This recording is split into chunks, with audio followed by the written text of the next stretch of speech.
पति ब्रह्मचारी। 20 जून गांव में ही सूरज और ईशा ने बिताई अपनी पहली रात। आने वाला बड़ा ट्विस्ट। गांव में हर तरफ खुशी का माहौल था। ढोलनगाड़ों की आवाज, घर के आंगन में सजी रंगबिरंगी झालरें और लोगों के चेहरों पर मुस्कान साफ बता रही थी कि सूरज और ईशा की शादी पूरे रीति रिवाजों के साथ संपन्न हो चुकी है।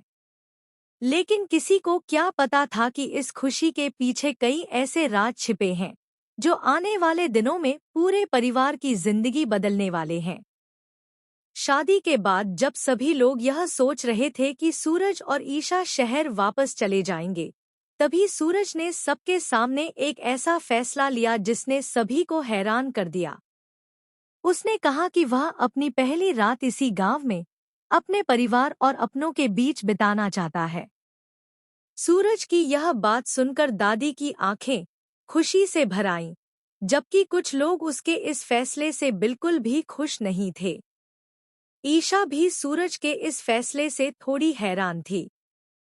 उसने कभी नहीं सोचा था कि शादी के बाद उनकी पहली रात किसी आलीशान होटल या बड़े घर में नहीं, बल्कि इसी पुराने पुश्तैनी घर में होगी, जहां हर दीवार के पीछे कोई न कोई कहानी छिपी हुई है।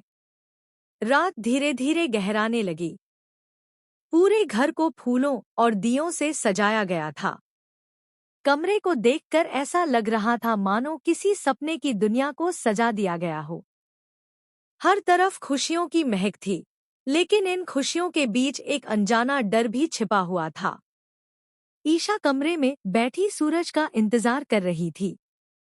उसके मन में कई सवाल चल रहे थे। आखिर सूरज ने गांव में रुकने का फैसला क्यों लिया? क्या सिर्फ परिवार की खुशी के लिए, या इसके पीछे कोई और वजह भी है? उधर सूरज घर के बाहर खड़ा किसी से फोन पर धीरे धीरे बात कर रहा था। उसके चेहरे पर चिंता साफ दिखाई दे रही थी। वह बार बार इधर उधर देख रहा था, मानो उसे किसी बात का डर सता रहा हो।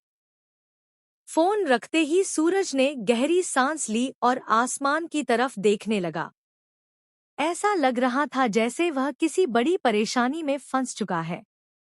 लेकिन आखिर वह परेशानी क्या है?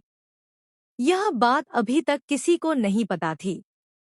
दूसरी तरफ घर के एक कोने में ताऊ जी चुपचाप खड़े सूरज की हर हरकत पर नजर रखे हुए थे। उन्हें सूरज का व्यवहार कुछ अजीब लग रहा था। उन्होंने कई बार महसूस किया था कि सूरज उनसे कुछ छिपा रहा है। जैसे ही सूरज कमरे की ओर बढ़ा, अचानक घर की सारी लाइटें